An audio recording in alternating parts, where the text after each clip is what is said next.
The other thing we need to remember is dyslexia is lifelong. And it's going to look different at each stage of your life, no matter if you're a 3 to 6 year old or if you have your first job in the workplace, right? We need to understand that.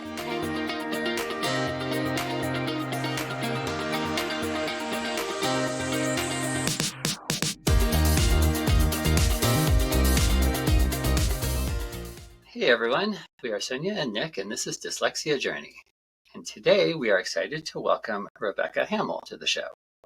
Rebecca is a certified elementary Montessori teacher for ages 6 through 12. She has taught in private, public, and charter Montessori schools in 5 different states, and she has 20 plus years of teaching experience. Her journey is deeply personal. Diagnosed with dyslexia in kindergarten in the early 1980s, she struggled with reading until 5th grade, when her grandmother, a retired teacher, took on the challenge of teaching her to read. This transformative experience not only changed her life, but also inspired her career path. Rebecca completed Orton-Gillingham training at Massachusetts General Hospital in 2004 and holds a Montessori lifestyle basic certification for Montessori and dementia care. She says her favorite part of teaching is watching the children teach and complement each other. The joy never fades. Rebecca believes this blend of personal experience and professional expertise brings a unique and valuable perspective to teaching the neurodiverse learner. Rebecca, welcome to Dyslexia Journey. Thank you. I'm excited to be here today. Yeah, and I'm so excited to hear, about some of your expertise and some of how that can be brought into slightly more alternative education areas. But let's start first. We do our Dyslexic Voices series, so you have that perspective as well, and it's always so helpful for everyone to hear, different nuances and different ways that it can go for people. I think it's really helpful for people to hear. So yeah, let's just talk about like a way back to childhood and tell us a little more about that journey. And I know that family influences are a piece of that, so I'm sure that's going to come up as well. So let's go back to kindergarten. My mother went into a parent-teacher conference, so a teacher conference, and the teacher was very aware of something wasn't quite right. Something was going on. So she encouraged my mother to go down to the University of Michigan and do some psychoeducational testing. And I don't think this really bothered my mother at all in any way. Like some parents might think, oh, this is a huge red flag.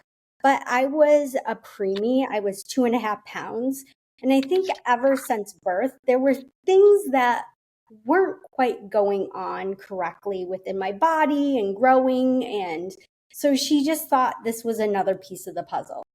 So we went down to Michigan, the University of Michigan, and did a whole bunch of battery of tests.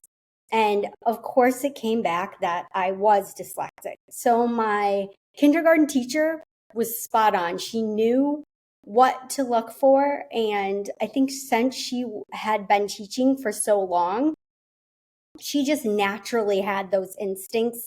And so I'm so thankful for that. Then I go into school. I have an IEP, but I don't really enter the special education classroom until 1st or 2nd grade. And at that point, I knew I was different in my learning. I could see that I wasn't reading like the other peers in my classroom. And I would often think, well, how do they know that word? How do they know how to even read?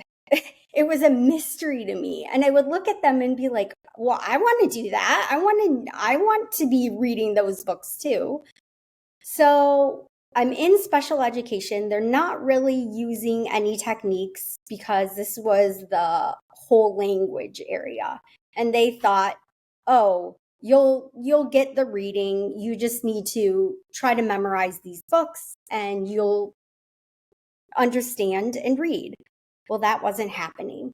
So my grandmother finally stepped in. By the time I was in 5th grade, she said, this isn't right. I need to do something. So she took it in her own hands to go down to the Michigan Dyslexia Institute, and she just did the training, and right away it started making sense. The phonemes, the graphemes, the sound symbol association, and doing things in a multisensory way. I remember reading the word like all and looking at it, ALL. I would think, oh my goodness, I don't know what this word is. And my grandmother would say, why don't you try doing tapping on your arm? And I would tap on the arm and it would come to me instantly. And then I would write it in the sand tray and I would write it in the air, and it just made sense. It was like that long-term memory information was in there, and all I had to do was pull it out by doing something in a multisensory way. And it still amazes me, like to this day, when I do that kind of information. So then my mother came in and she noticed that, okay, the school isn't really helping you. I need to advocate more for you. I need to be an advocate for you. So when I was in 4th grade, she was doing a doctorate in education at the time. And her primary focus was non-traditional students and the implications for recruitment and retention. And I recently went back and read her dissertation because I was interested in seeing that, especially because I'm working on a master's degree right now and always reading these dissertations. But during that time, even though she knew that adults that were non-traditional students, so that meaning students who were older entering the academic world, she saw that there were direct parallels for students with learning disabilities, right? Because that was the term they used back in the 80s. And for special education students, and that there were specific needs. And she noticed that I had these needs too. The first need was there needed to be a special interest in a topic to learn to go deep and wide with that topic and really resonated with your learning. And the other one was that students preferred to learn at their own pace, right? His or her own pace. So I just think those are two things that I take with me that are also key hallmark to Montessori education, learning at your own pace and knowing that this evolution of learning will happen, but it might not be at the specific target point that regular educators want it to happen. So that was really important. The other thing that was important to me was to see that my family was always growing professionally and personally, and they were always getting advanced degrees and networking with people. And that is really important to me because I think that is now one of my strengths as a dyslexic adult, is trying to do those things too.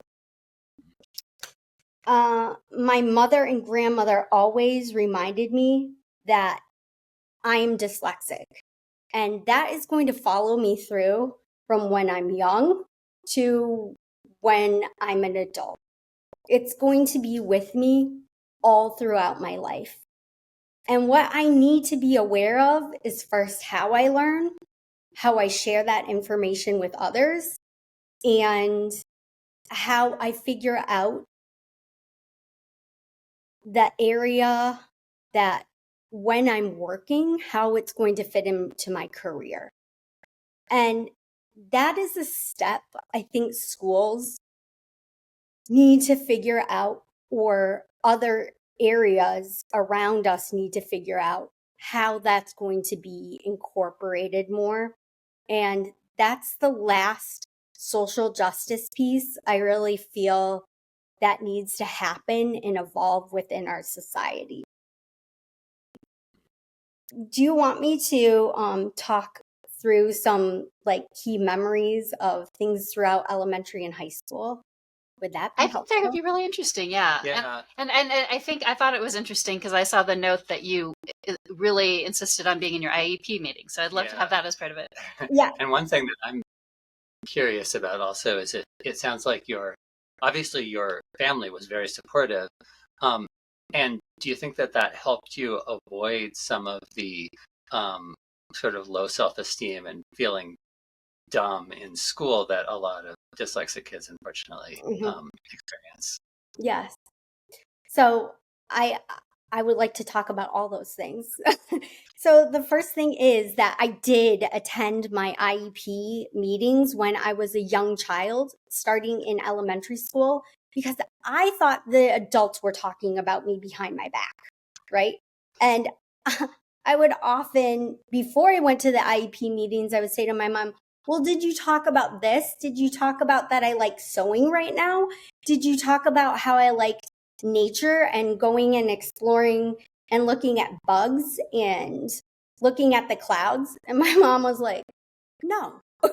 So I was like, okay, I would like to tell the adults that are talking about me that I like those things. So she said, okay, you can start coming in. So they would invite me in. I wouldn't stay for the entire meeting, but they would invite me in and let me sit down to express what was going on with my learning, my activities, my passions.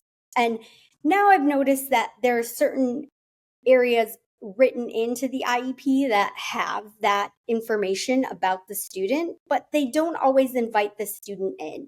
If you're lucky enough to have a teacher that will say, especially a gen ed teacher, that will say, oh, come in to the IEP meeting and share with everyone, including your parents, how you feel.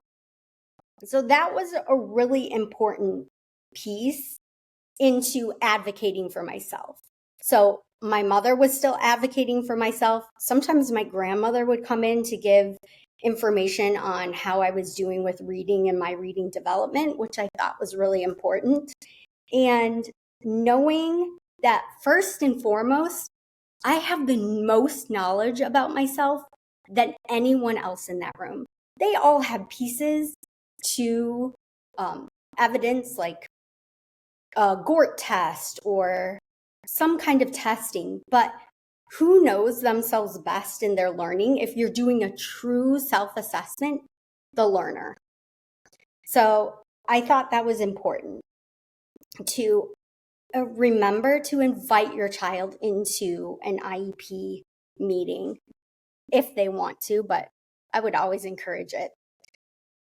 Having books on tape was so powerful to me. So at that time, it was called Reading for the Blind and Dyslexic. And I've been moving, and I actually found my little tape recorder that would make it go faster or slower. And I could modify how quickly the reader was reading and giving me the information, which I loved. But now on Audible, you can get so much more like in detail if it's going too slowly or too fast. But I love that key feature. And I love ear reading. Now, reading for the blind and dyslexic is called Learning Ally. Are you familiar with that? Mm-hmm. Yeah, we've heard of that. So I love Learning Ally because they put the words right on the screen. So if you want to read along with the physical book or look on the screen and do it, ear reading is such a great multisensory way to incorporate into reading a physical book or a book on the screen. And then in second and third grade, I so badly wanted to read that I would carry around my Little House on the Prairie book or my American Girl doll books. And I loved biographies, especially about strong, powerful women that overcame different things. And just holding that book, I thought I would somehow absorb that information into my brains if I looked at the words and the pictures. But that's where my mom would encourage me, have you gone and use the tape and listen to it on tape? And I would say no. And she would say, okay, now is the time to go listen to it on tape. And I would try to follow along the best I could with the book and listening. It just wasn't always so great. In fourth grade, I learned how to touch type. And I went to a class during the summer, and it was hard for me to learn where the different letters were. But I had someone sitting next to me, and she was so kind and helped me if it was going too fast alongside me. This was at the university that my mom worked at, and this was an education requirement for one of their classes. So I really liked having that individualized attention and noticing, okay, am I doing the finger strokes correctly? It also made a huge impact on not having to form the words correctly. And my typing was much faster than my handwriting at that time. So it gave me a new tool and empowerment that I hadn't had before. In fourth grade, also, it was really hard for me to use the textbook and look things up in the back for the definition and then go back to the text on the specific page because I was still having trouble with numbers and knowing what 104 looked like and 140 looked like. So I just needed to take that time and slow down and know, okay, there's multiple things going on here when you're reading a physical book, and you just need to take time and sometimes write things down on the side. And often I remember my teacher coming over because she saw I was probably struggling with finding the correct page and just flipping the book quickly to the correct page for me, which was helpful. In middle school, I think this is when a scaffolding piece started happening with advocacy and learning. I started having to change classrooms. So I had multiple teachers during the day. And my teachers all knew, I'm sure, that I was dyslexic because they were probably given that information at the beginning of the term. But what my mother did to try to get me outside my box and go and start talking to those teachers and having that conversation was at the beginning of the semester. She would ask me every day, have you talked to your new teacher? Have you told them you're dyslexic? Have you told them that you need to sit in the front of the room? Did you tell them that sometimes on your math assignments, you might know how to do the process of the problem, but you might write down the number, get the numbers out of order, right? So it always seemed extremely embarrassing to me, but it was helpful. And it made me so that I was being more in control of sharing that information with them and knowing that this is not something to be ashamed of or bashful about, that this is just another piece to who you are and how you learn. And some of those teachers might be extra smart and be going 4 times the speed you are in processing that information, but it doesn't mean you're not as smart as them. And you just need to share what strategies and tools work best for you to do your best learning within their environment. So I thought that was a really helpful thing that they started to have me do. Also, when I had to do those handwritten papers, she gave me, my mother bought a Franklin speller for me. And that opened up my world because not only could I type in the word and see if I had it spelled correctly, and it gave me multiple options if I hadn't spelled it correctly, but I was close enough. It gave me multiple options for the word. Then I could hear the word, I could see the definition, and the Franklin speller would read me the definition, right? Which was such a powerful tool back then, especially because we didn't have iPhones in the early to late 90s, right? So using tools to help bridge that gap between what you know and what you can showcase was really important and powerful to me. Memorizing long things was very hard for me. Spelling words, if I had to memorize a long speech in choir, dance, or drama, or for English class. But what I figured out is that I needed to do a multi-sensory way of getting that information into my long-term memory. So often I would handwrite it out, right? But that would be a painstaking event for me. But then I would go over the top of that handwritten information and make little illustrations and color code it.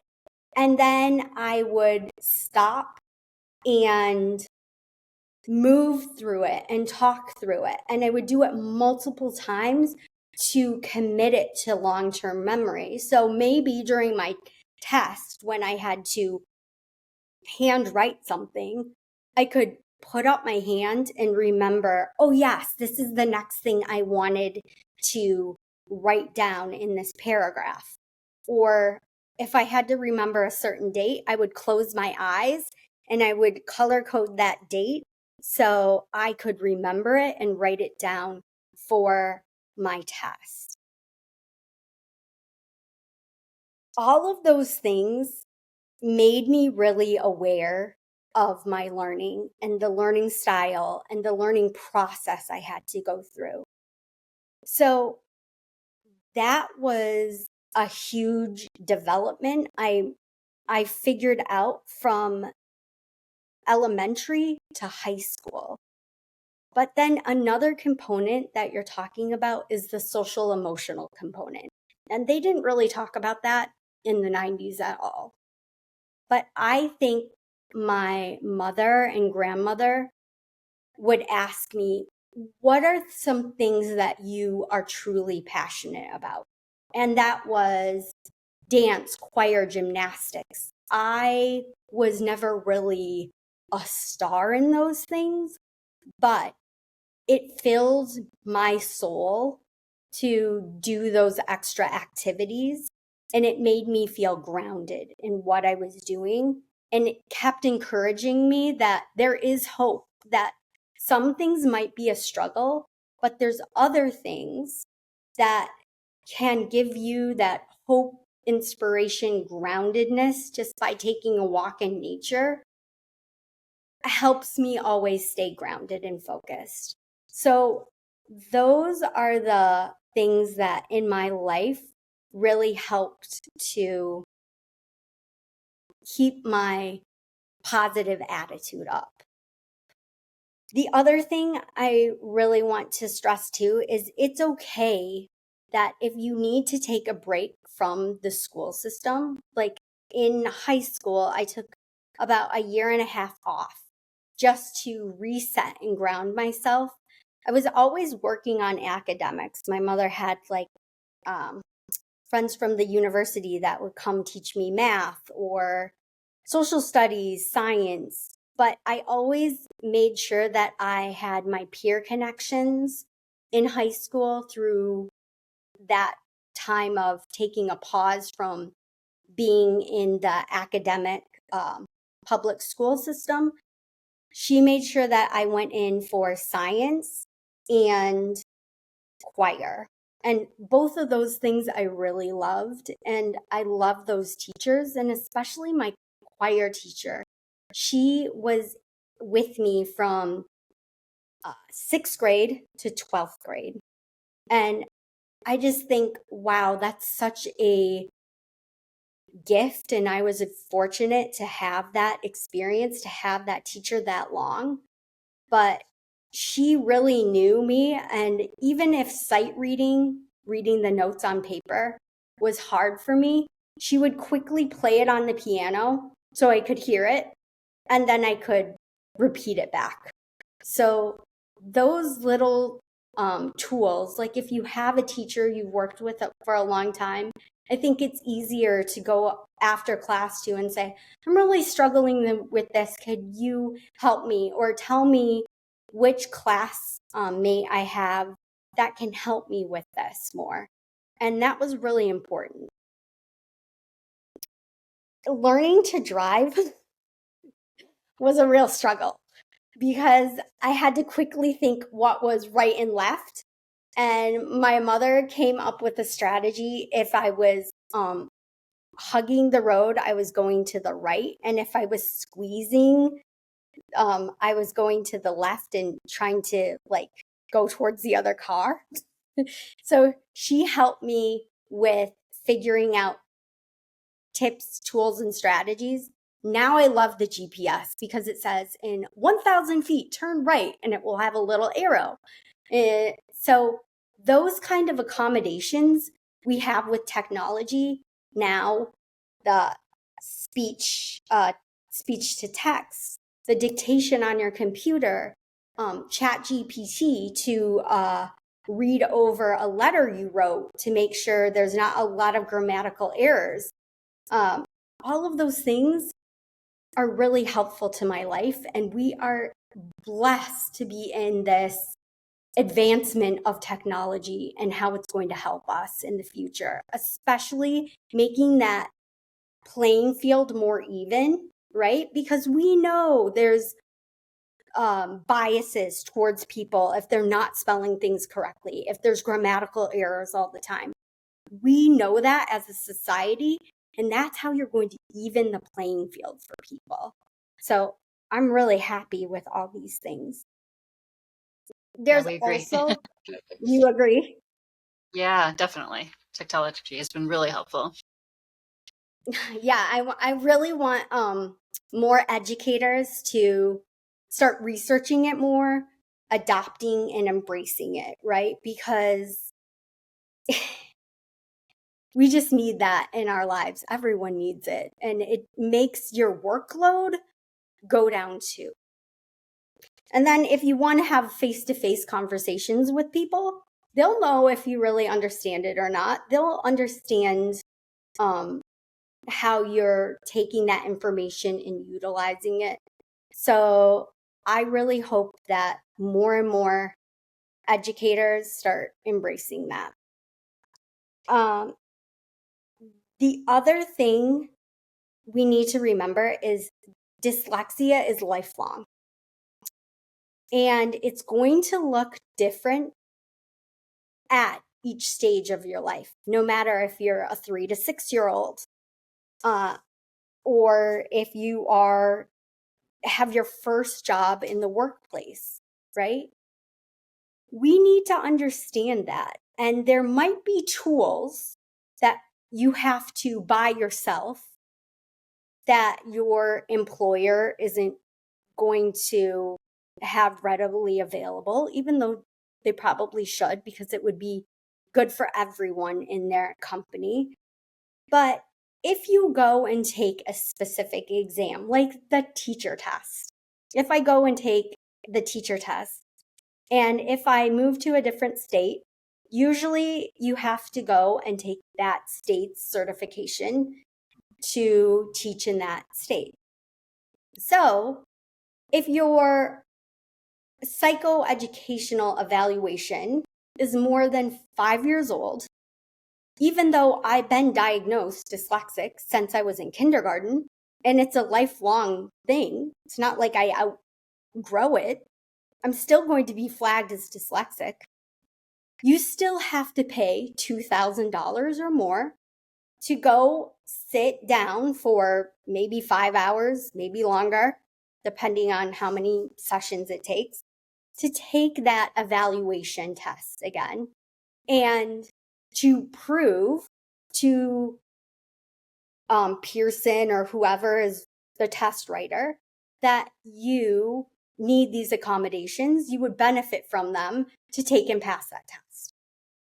So that blows my mind to think of all of those hurdles, all of those extra hoops dyslexic people have to do in order to do something that might be a requirement to have that specific job. Yeah, I agree. It's just doesn't make sense, but yeah. And just like you need often extra tutoring and extra support there, it just doesn't make sense that your insurance companies aren't helping more with that, because in the long term, it's really going to benefit society, right? In the short term, it just adds extra pressure and burden on families.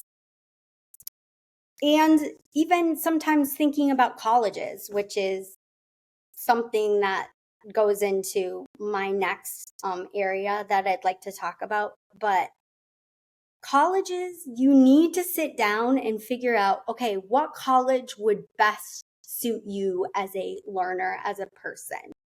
And sometimes those colleges cost extra money, right? It's not going always to a state school. Maybe some state schools would be fine for individuals, but I knew, and my mother knew, that a state school might be too big for me. It would be too hard for me to navigate the campus. I would probably be stressed out for a long time on figuring how many minutes did it take me to get from point A to point B.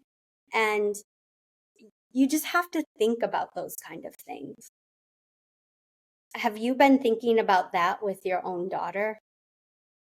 Yeah, she's right in that process right now. And interestingly, we also had an interview with someone who the focus was around the college process, because it is its own thing, and there's a lot of factors to consider, really. Yeah, that's a great interview that we can link to. Yeah, published a couple of weeks ago. Yeah.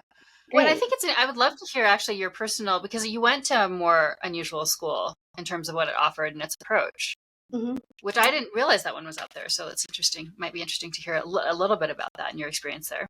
Yeah. So when I was in middle school, my mother went to this Alverno College in Milwaukee, Wisconsin, because she was on a committee at the university to figure out something about outcomes assessment and what assessments look like. So she was sent to this college, and she came back and she said, "Rebecca, when we start looking at colleges for you, I think you need to look at this college too." So of course, my junior year, when we started to explore different college options and where I was going to go, we went to Alverno, and I was amazed. First of all, I love that it was a women's college and it had a religious affiliation, which was not as important to me, but they had strongly social justice grassroots movement to them. So that's what I loved about that component of the religious aspect of it. The other thing was it was abilities based. So you weren't getting grades. However, you were getting like check marks on their 8 abilities. And the 8 abilities are aesthetic engagement, analysis, communication, developing a global perspective, which is really important to me, effective citizenship, problem solving, social interaction, and valuing and decision making. So during that time, you would have to do it was a project-based assignment. So if it was on reading, you needed to have checked off if you were meeting levels 1 through 4, and 4 being the highest. So when you were a junior and senior, you were working in levels 3 and 4, and freshmen and sophomores were levels 1 and 2. And you would do the assignment. You would often afterwards do a presentation in front of your peers, and then they would check off if you were meeting the rubric or if you have not met it. Then afterwards, you did a self-assessment over it and said, okay, did I show this to my peers? And if I was going to do it again, how would I have changed it? So that was really important to me, that self-assessment piece. And then making sure that you could accurately show that to your peers and professors. That was another really cool grading piece to me. And during that time, I learned so much about myself, so much about my peers because of their whole diversity at that school. And often it was first generation college students attending the university. And then Alverno got its name in the community because of this empowerment of women, how well they did on their first jobs. And they had this great networking opportunity and areas where you could do internships with different companies. So that was really valuable to me and just made me feel inspired and empowered after I left there. But after I left there, I thought, I want to go teach in a school like this. I don't want to go back to a traditional public school. I want to be in a divergent school that is doing project-based learning and giving different assessments. And if you need to have a grade, well, the grade isn't the end goal. What you actually are learning and contributing to society is the end goal. So that kind of made me question, okay, why do I want to go to a regular public school and teach from a textbook or things? And I think many educators and schools are now catching up to those ideas and building those practices into their school, but still they're often missing key components that aren't happening. Yeah. Yeah. So I think this would be a great time to kind of shift to your career as a teacher and, particularly how you were particularly interested to talk about your experience with the Montessori approach and bridging that with the kind of science of reading, Orton-Gillingham stuff that is so important for dyslexic kids. Well, and I think just to add a personal note here, it's something I've sort of wondered I've thought of it more broadly, like Waldorf too, and all these different approaches, but when there are different approaches and then they are quite specific themselves, I haven't even thought that it's possible to bridge them. So I'm really curious to hear your perspective. Yeah. So first of all, Dr. Maria Montessori lived from 1870 to 1952, right? So during her time, she was one of the first physicians in Italy, which I think that background of observation that she had and her scientific thinking really helped drive and create her Montessori method for children and learning.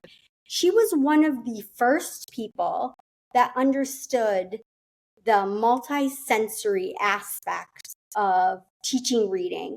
And she had these things called the sandpaper letters.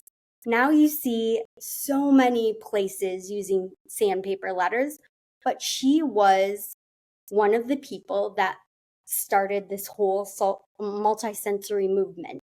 And Grace Fernald and Helen Keller also were in that time frame that were exploring multi-sensory ways of teaching, right? Because Helen Keller learned to speak by the vibrations, feeling vibrations on people's bodies, on their throat, to learn to speak. And I just think that's amazing that many of these people overlapped and were talking about similar things. And this was in the 1920s, 1930s. And Maria Montessori was, I think her method grew exponentially because unfortunately it was during World War II, and Mussolini was like, we need you to leave Italy because you're too advanced in your thinking and you're spreading your message and people are resonating with it, and we don't want that here. So then she had to go to the Netherlands. She went to India, right? And that helped spread her Montessori method in so many ways. But sorry, that's a tangent. That's all right. I hadn't heard all that. Yeah, I think that's really interesting as background, though, because it is relevant, right? Because of unique approaches and all of it. Mm-hmm. Yeah. All of it. So back to Montessori. Montessori is this great thing, just like Orton-Gillingham. You always start from concrete to abstract. So when you're teaching in a concrete manner, you're giving the child something physical or something to do. And that also engages in a multisensory manner of how the child is learning without even the child understanding it. And I think if we go back to even when we talk to babies, we are always stretching out sounds. We're stretching out words. We're singing songs. We are playing hand clapping games. People don't understand, but you are constantly, even when you get older, to when I studied Montessori and dementia care, there is this bridge of multisensory applications that are happening in your daily life that we just do automatically now. But when you are a young child, you are explicitly being taught this and you don't even realize it. And that's the bridge between Montessori and Orton-Gillingham. And when I did my Orton-Gillingham training at Massachusetts General Hospital, they constantly were saying, okay, you need to do this simultaneously. So let's say you were doing spelling.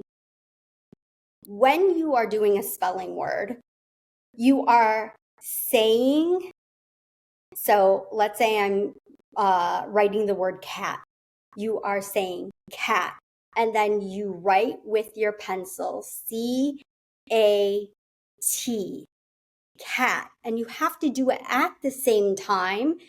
So you're physically doing it and hearing it.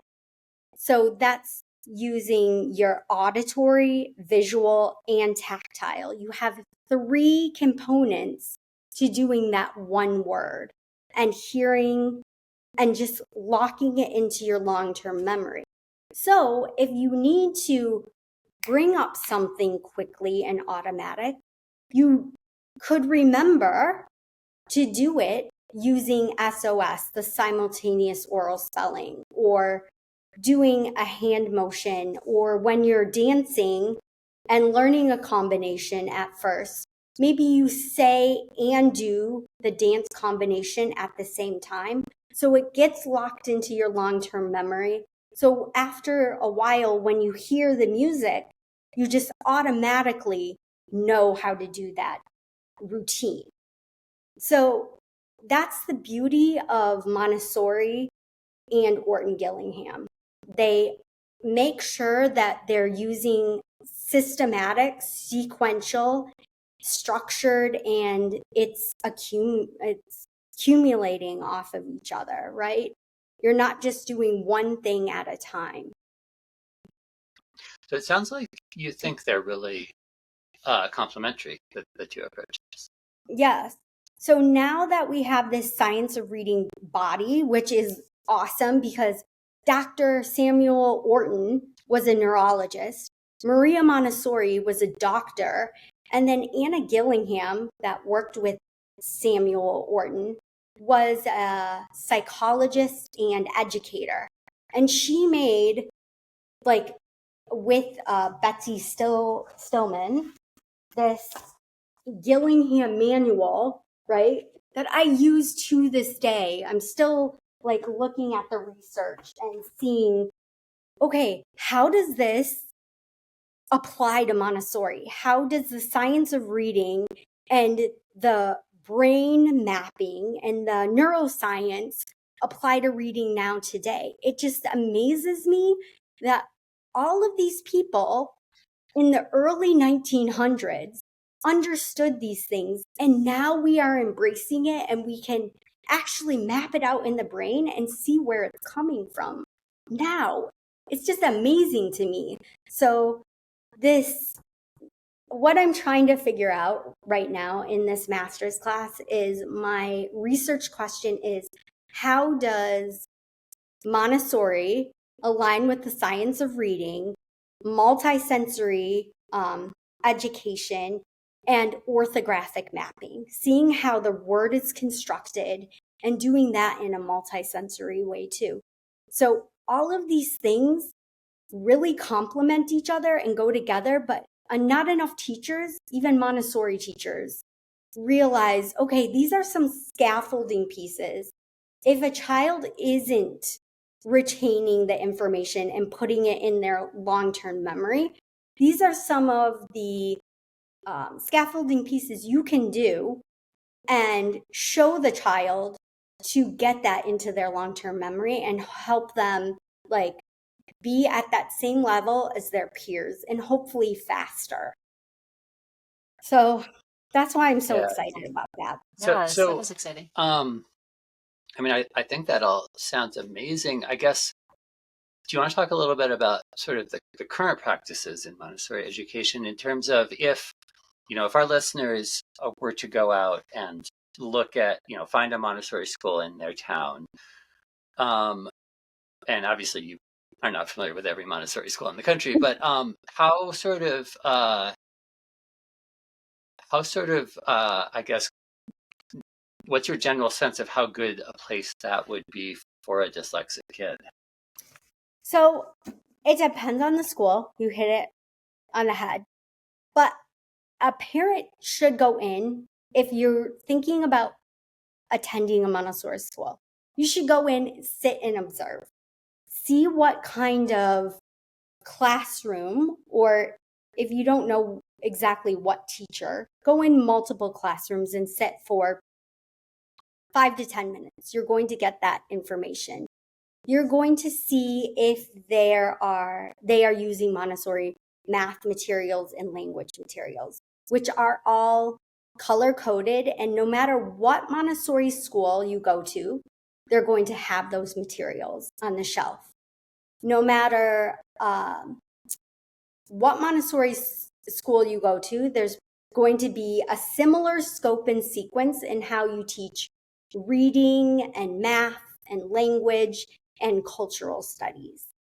And the great thing about a Montessori school is those materials are consistent no matter if you go to a school in Europe or if you go to a school in the United States.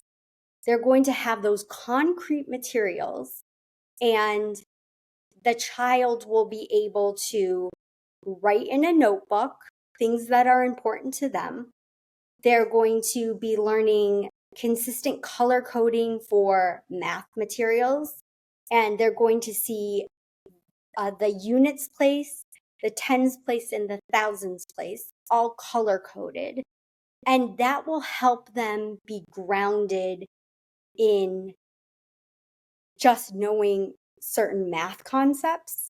And color coding is so important because you can close your eyes after a while and see that color. Like even with sight words, like I always remembered my Dolch or Fry words in red.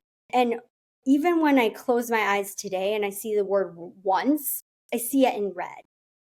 And that's the great thing about Montessori, is that it's color coded and that there's a visual component and often a tactile component. But often Montessori schools are lacking in, because it's part of their teacher education. It's not yet read all the scientific research about the brain development, which Maria Montessori did a great job, but she didn't have MRIs that we do today to help with this information. But she was able to see, she observed students and their need for touching, feeling. And that's a hallmark of both Orton-Gillingham and Montessori that could be strengthened in their approach and curriculum. So I don't know if that answered the question, but Yeah, well, I guess my only follow-up would be, are there any areas that you feel like a parent either could ask for or that you're hoping to just see brought even just a little more in of yeah, a piece, because you were speaking about with Orton-Gillingham, where you actually say the word and write the word, and, would you want something like that brought in as well? Or yes, definitely. Saying and writing the words. So making sure that the teacher, or even if the school has a literacy specialist in the school, sometimes they have a literacy coach. But if the literacy coach is using Wilson, which is an offshoot of Orton-Gillingham, right? If the person knows about Orton-Gillingham, there are these beautiful multicolored boxes in usually Montessori classrooms. It's color coded in the same order as the rainbow. So they make sure it's the Wasika box, and it goes from basic phoneme, grapheme, sounds, symbol association to reading complex sentences, words, paragraphs. So all of that is really important to notice, and just asking, well, what do you do in this classroom that makes learning to read multisensory, and asking them if there is that component. Just making sure that you're taking the time to talk to that teacher and seeing if that teacher feels educated enough in helping your neurodivergent learner. yeah, no, that's very helpful. Yeah. So yeah, I was going to actually, unless there's anything you think of that you'd like to add on that piece, I was going to move along also to, because I know you have some ideas just more generally for dyslexic adults. You've started to cover some of that when you're speaking about the workplace already, and kind of the sort of grander vision. Maybe perhaps we could call it more from the social justice perspective, as you started to speak to earlier. So yeah, I know one thing, we could start here maybe, and then you can expand from there to anything where you want to go. One thing that you've mentioned is how you, and we've talked about this before on this channel as well, find that term neurodiverse really important, and that movement towards thinking of things as neurodiversity as opposed to disability. Mm-hmm. Right, because there's nothing wrong with how a neurodivergent brain works. So I really don't like that term, reading disability, learning disability. That's such an outdated term, right? Because we all have these big, beautiful brains that make it so we want to learn, right? We are, that's just who we are as humans, right? We want to evolve, learn, and learn as much as we can. So I really feel like that needs to change. Our society and our language needs to change in that way. Sorry, I wrote down some notes on this because it's really important to me. So I'm Please just go trying ahead and use them. That way you can address it, just the way you'd like, which I think will be important for everyone to hear. Okay. So I really feel like society should shift towards using the term neurodiverse instead of a disability, because just the language and reverence behind terms and words, I think really seep into someone who is neurodiverse and how they think about themselves. And I don't think I have a disability. I always feel like I have abilities and great things to share. It's important to recognize and celebrate the natural variations in everyone's brain, because we all have these human cognitive brains. We're thinking, we're learning at all times. And this promotes a more inclusive way of thinking and valuing our different ways of thinking and processing information, rather than viewing them as deficits. And that's really important to me. Let's not view things as deficits. Let's make sure that we are always thinking in positive ways and terms. And then the next social justice piece I think we need to bring towards dyslexia is in our workplace. And despite many strengths and talents, individuals with dyslexia often face unnecessary barriers, such as that paper ceiling, right? If you don't have a bachelor's degree, when you go to apply for jobs, sometimes you're not even brought into the interview process. And I think that's wrong, because many people are out there that might not have bachelor's degrees because, number one, they don't have the time, they don't have the money, or someone that might help them sit down and go through that paperwork, either for financial aid or filling out that form, because those forms are daunting. And when you get to a certain application, sometimes you think, oh my gosh, do I really want to fill all this out before even getting in for a job?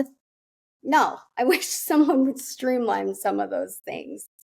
So, and they might encounter discrimination at work. Sometimes it's very hard to see how discrimination is happening or actually pinpoint it, but there might be discrimination happening, and we can't always prove or deny what's going on. By providing a workplace accommodations and raising awareness and creating a inclusive workplace would be helpful within cultures of workplace and in society. We can empower these individuals who are dyslexic to fully contribute their unique skills and perspective. I think that often individuals that might be dyslexic might be not willing to come out and forthright and say, listen, I'm dyslexic, even in the hiring process. Or when I've said I've dyslexic to certain bosses, they don't always understand it, or they don't say, well, do you need help? Would you like someone to proofread your progress report comments? How could we best help you so you're not burdened with things that might be really hard for you, so you don't go through burnout? Because dyslexia burnout is real. It can happen all through your life, and you might have to take a hard reset, right? A couple of months ago, I thought, wow, am I feeling sad right now? What's going on here? I don't quite get it. And when I started working with this dyslexia life coach, she was like, did you ever think you might be experiencing dyslexia burnout right now? I was like, oh yeah, I forgot about that. That is true. So supporting neurodiversity in the workplace is both an ethical imperative and a strategic advantage in our increasingly complex world, right? I think if we brought dyslexic minds into the whole conversation about AI and how this could be helping them or helping employers, because look at, if I have to craft an email, I can put my typed letter that I previously typed into AI and say, can you help me with the tone? Or can you help me with making sure this is grammatically correct? It does it. And then I don't have to waste that brain power on doing something that's going to take me 3 hours maybe to craft. And it took me a few minutes, and then put it into AI, and I feel comfortable with it. So just making sure that we're having those conversations and bringing dyslexics to the table is really important. Have either one of you done the Richard Branson Dyslexia trainings? No, but we're aware seen of it, but we haven't done it. Yeah. Do you recommend it? So I really like the videos, and I loved how the videos made it in a multisensory way, because you could have, they had the closed captioning underneath it while you were listening to the presenter speak. And they had phenomenal people. It wasn't just artists. It wasn't just singers, things like that, or movie stars that they often highlight as being dyslexic. Because Richard Branson is none of those things, right? He had the Virgin Airlines and things like that. So I love the scope of the dyslexic individuals. And I'm sorry, I keep not saying the person and then dyslexia. I've done it throughout this entire presentation, but just know I always think the person comes first. Okay. Yes. So they had those great things. Then you went on to take their test to see how you did through listening and digesting the information. The test made me so annoyed because I passed them, and you could redo certain questions and get the correct score to pass. But they didn't read you the question, right? That they just had it in written form. And then you went through and did the multiple choice.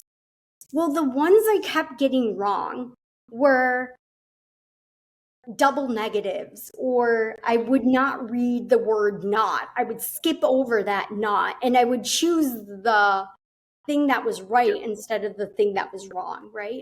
Every time I do these things during standardized tests, and I get so annoyed with myself, you would think that I would be better at taking a test by now, but I'm still working through that process.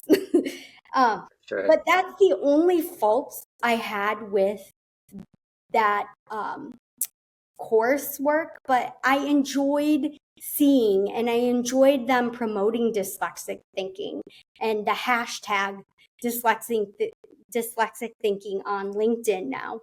All of those are very empowering things that we need to promote more within our society. So yes, and they could improve on their test format. Yes. Yeah. Makes a lot of sense. Well, I'm wondering, I know you encourage people connecting, including with you. If you have any final words you want to offer us, but also just, like, how can people get a hold of you? We can always put that in the description box as well. Sure. They can get a hold of me on Instagram, if they like that, as Worldly Dyslexic, because I like to travel and take pictures. So I often put things there, so they can direct message me there, or they can find me on LinkedIn as Rebecca Hamel. Perfect. Thank you. This has been so great. I love hearing your perspective partly influenced by your own journey, of course. And then just like, I love these interviews, a lot of our ones lately.